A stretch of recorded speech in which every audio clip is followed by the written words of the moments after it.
Once upon a time, there were students who didn't know how to initiate a social conversation with someone that they knew.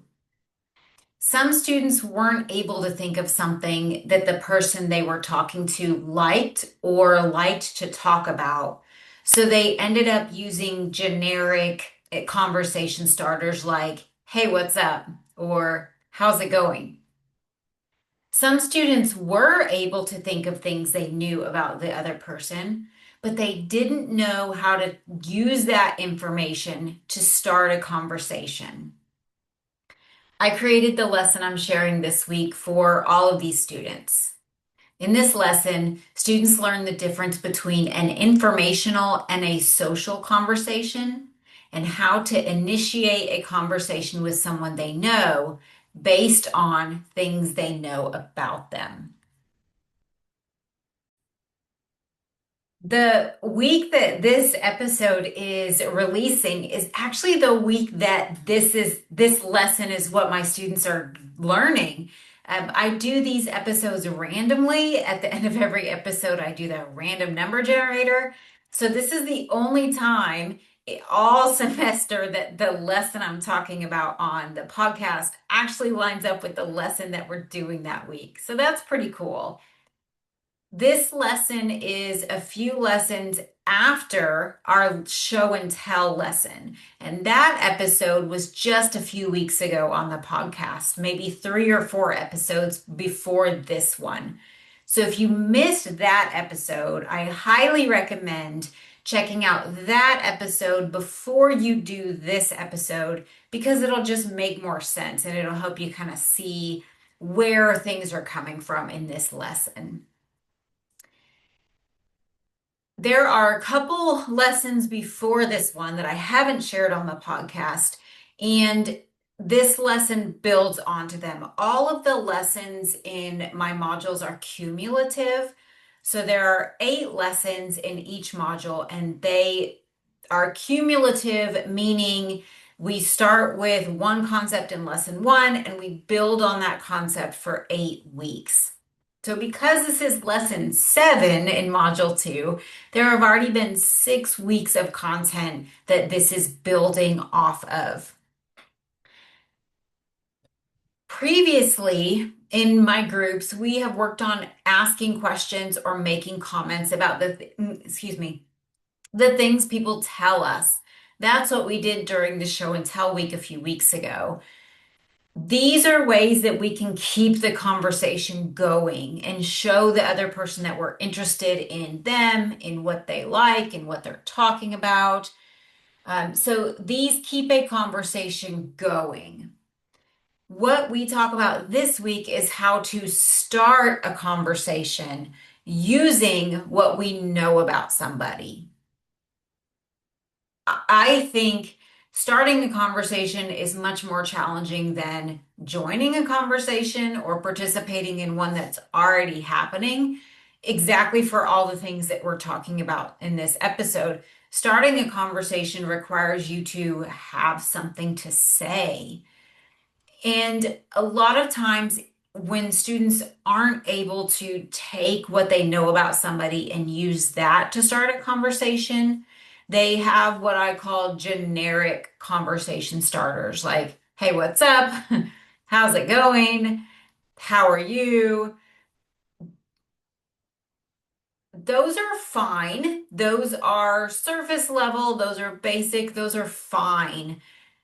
The reason I want my students to develop a stronger skill set when it comes to initiating conversation with someone that we know is because remembering things about other people and bringing those things up later goes really far when it comes to having a reputation for being friendly. If you think about the last time somebody remembered something about you and brought it up later, it just sparks something in us. It makes us feel important. It makes us feel special. It's a strategy that people are taught often in the sales world, in the customer service world. I know that somebody that I've worked with in a professional capacity, he will we meet twice a year and he will always talk about, he'll ask me about whatever we talked about last time. So even though it was 6 months ago, sometimes it's no longer relevant. I also, that just reminded me of a funny story. Somebody that I used to have as a teacher at Starfish Social Club would tell me that there was a student, this was several years ago, and he was really good at remembering social information about other people. And so, on a probably monthly basis, he would ask my coworker about his girlfriend, who is no longer his girlfriend. But it just shows how much that student paid attention to social information about other people and was able to retain that information and then bring it up again later. Unfortunately, the topic that he was talking about was a little touchy, but it's such a great example of being able to capture that information and use it. And we call that our social memory. Social memory are the things that we remember about other people. Side note strategy, if this is something that you struggle with, if you struggle with remembering things about other people, a really common, helpful, easy way to get better at this is to use the contact feature in your phone. When you open somebody's contact information in your phone, you can take notes.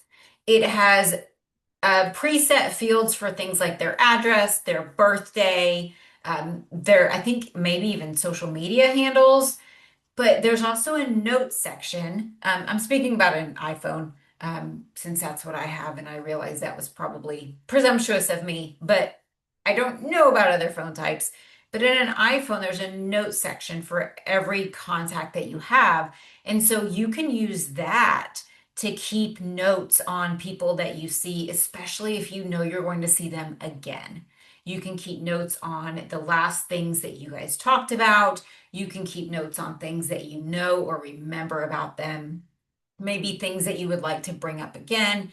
If you know they have something important coming up, if you know they're taking a trip, um, anything that you might want to think about talking to them about at a later date, you can put it in the notes section of their contact.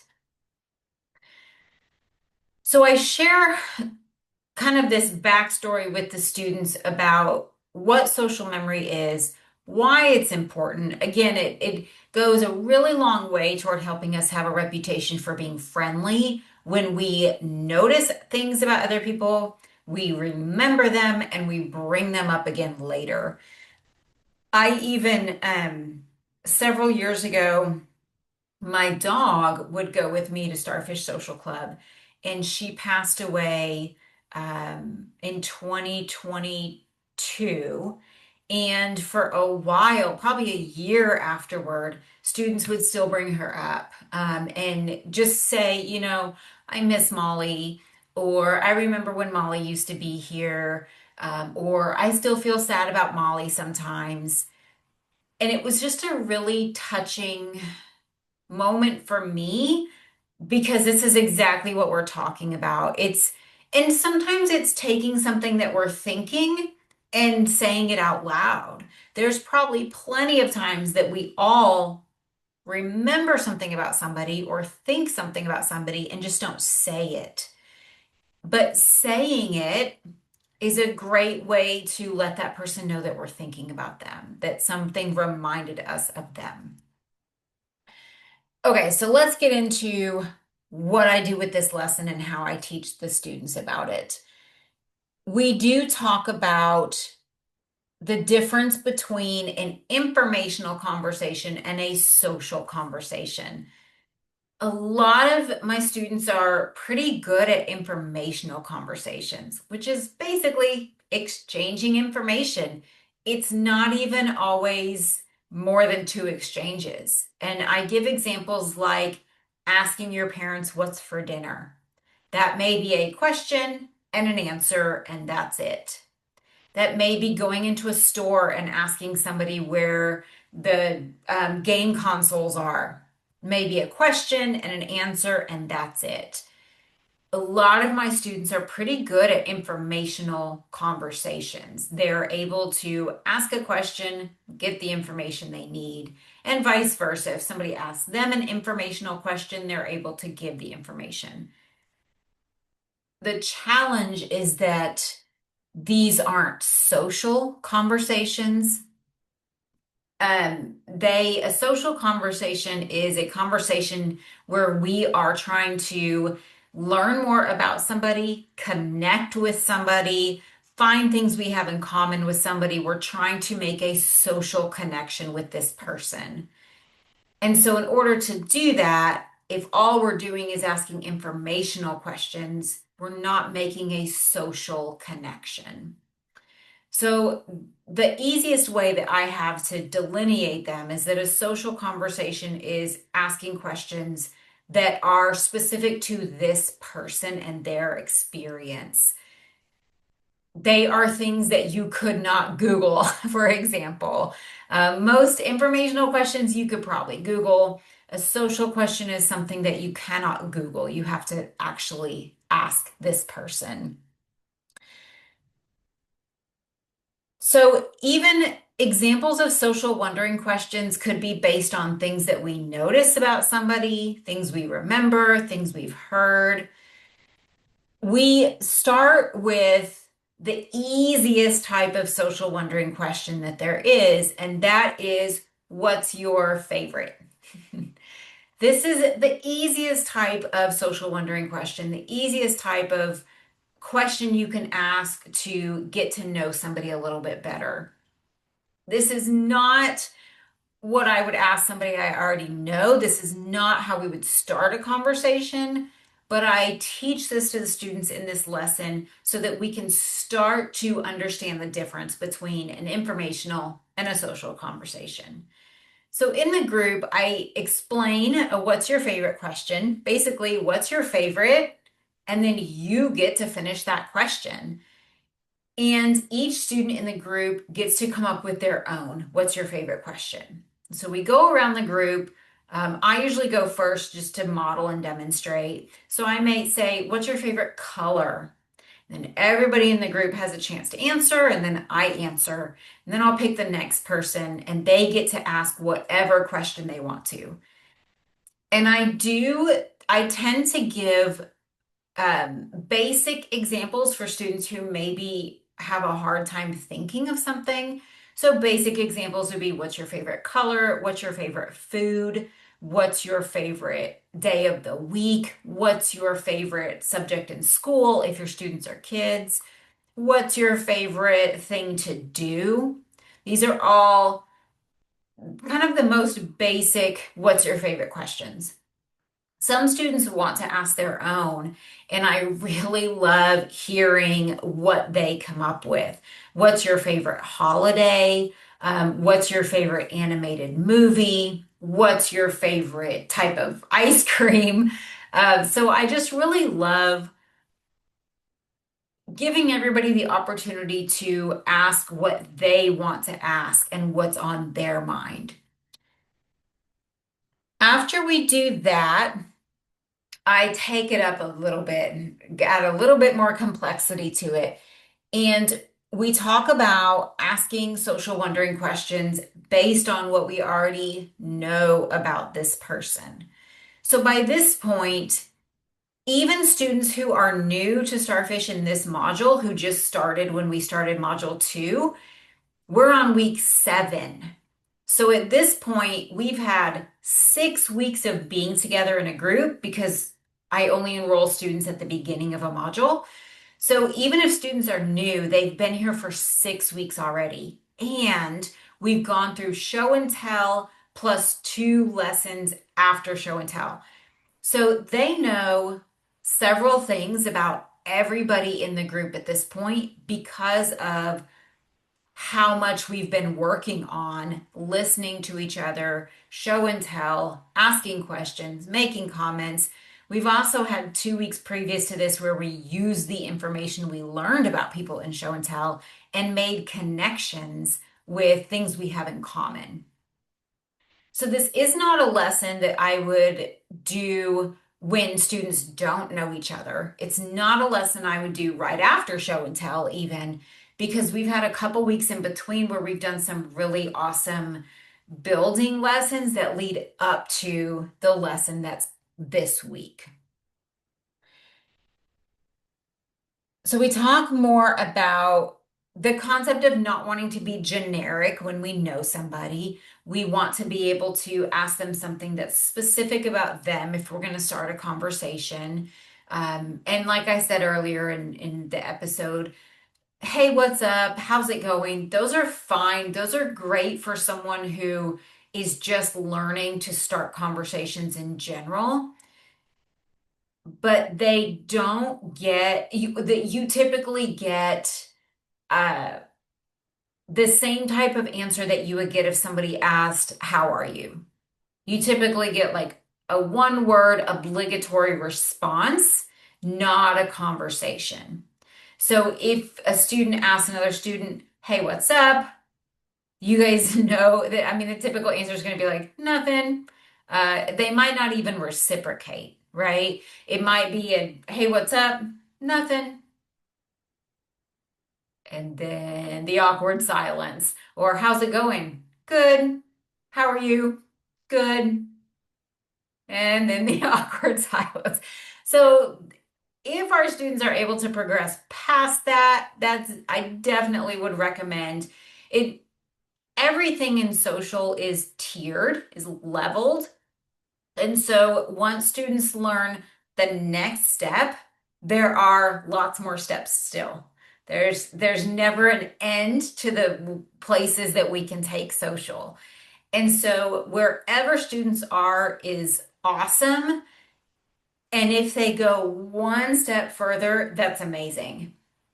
My goal is to see how much further we can go, which is one of the reasons students stay in Starfish for years sometimes, because we're just continuing to level up and level up and level up. So maybe the student who 2 years ago was just learning how to ask somebody a question like, hey, what's up? Or how's it going? Maybe this year they're able to get the hang of a social wondering question. There's always another level. We're never done with levels.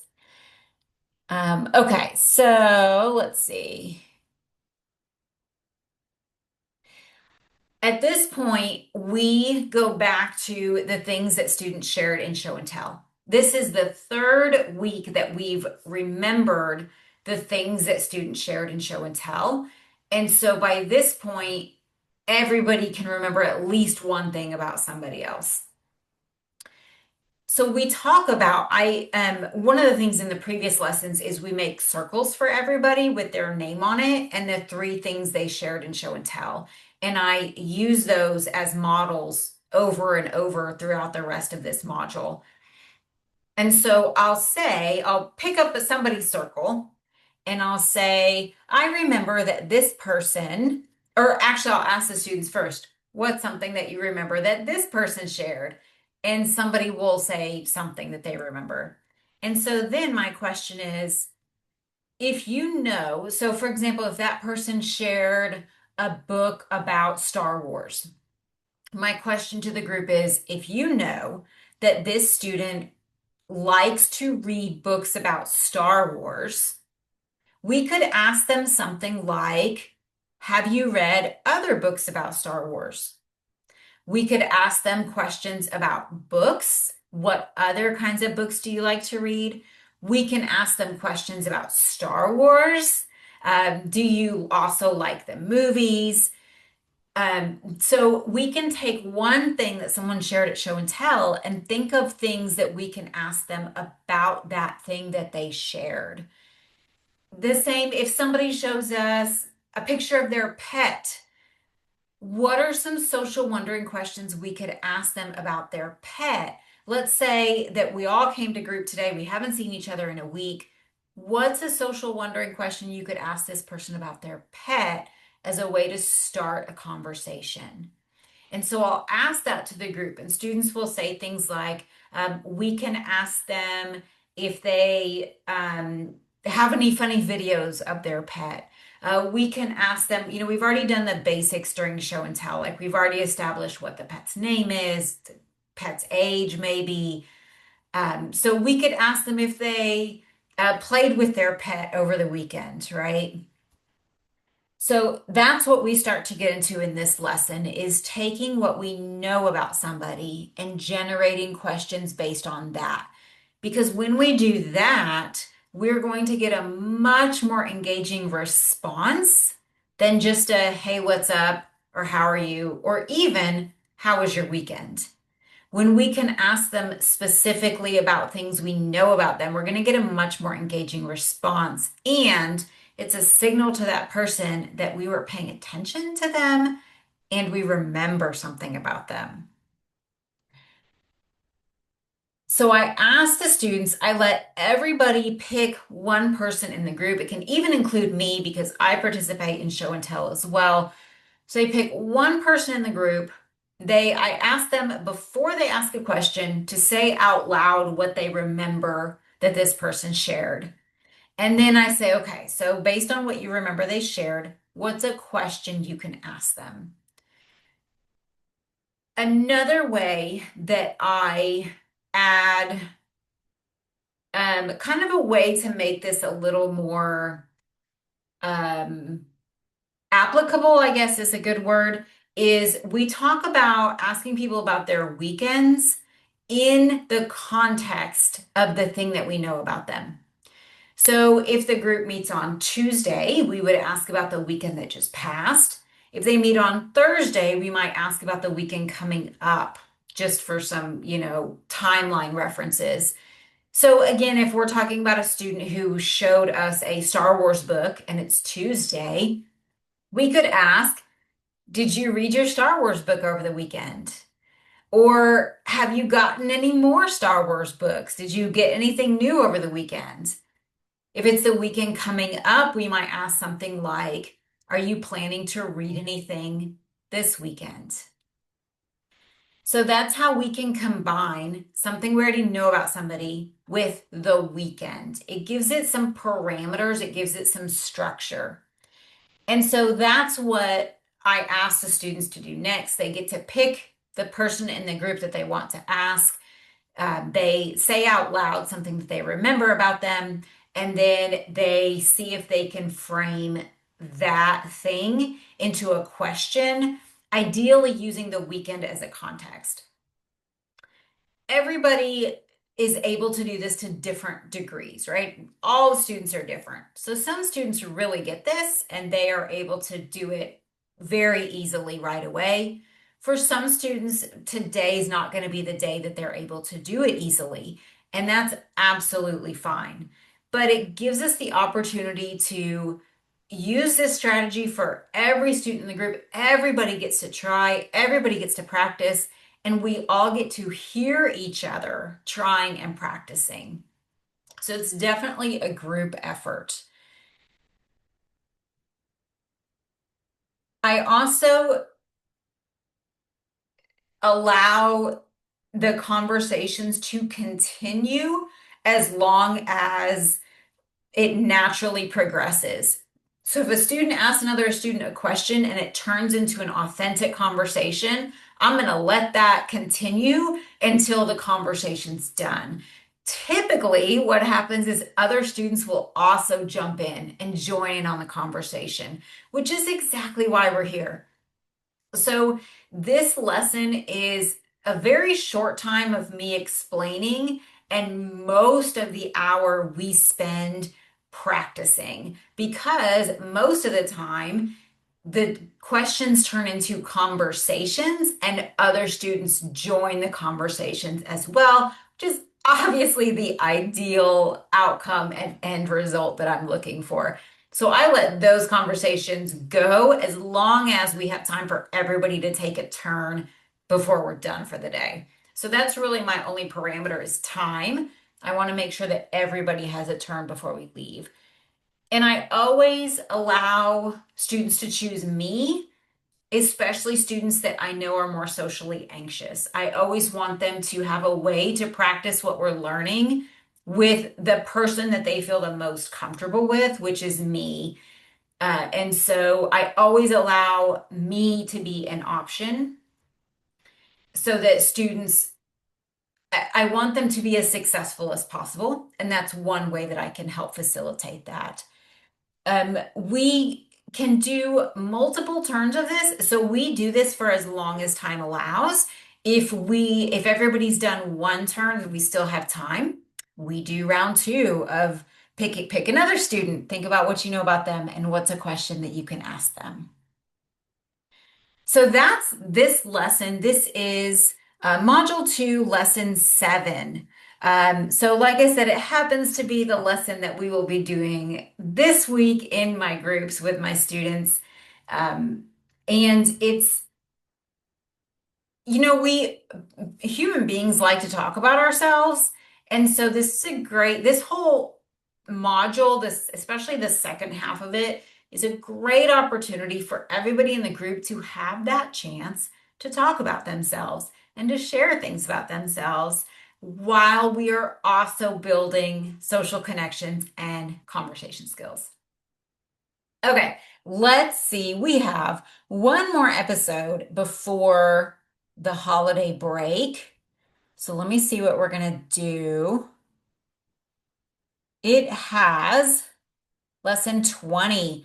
Okay, so lesson 20 would be module 3, lesson 4. Module 3 is all about conversations. Everything in that module builds on what I consider the easiest things in conversations to the most difficult parts of conversations. And lesson 4 is about social filter and social fake. They're two different concepts, but I think they go together really well. And so I put them together in one lesson, social filter and social fake. So that's what we'll talk about on our next episode, which, as I mentioned, will be our last one before we go on holiday break. I'll see you then.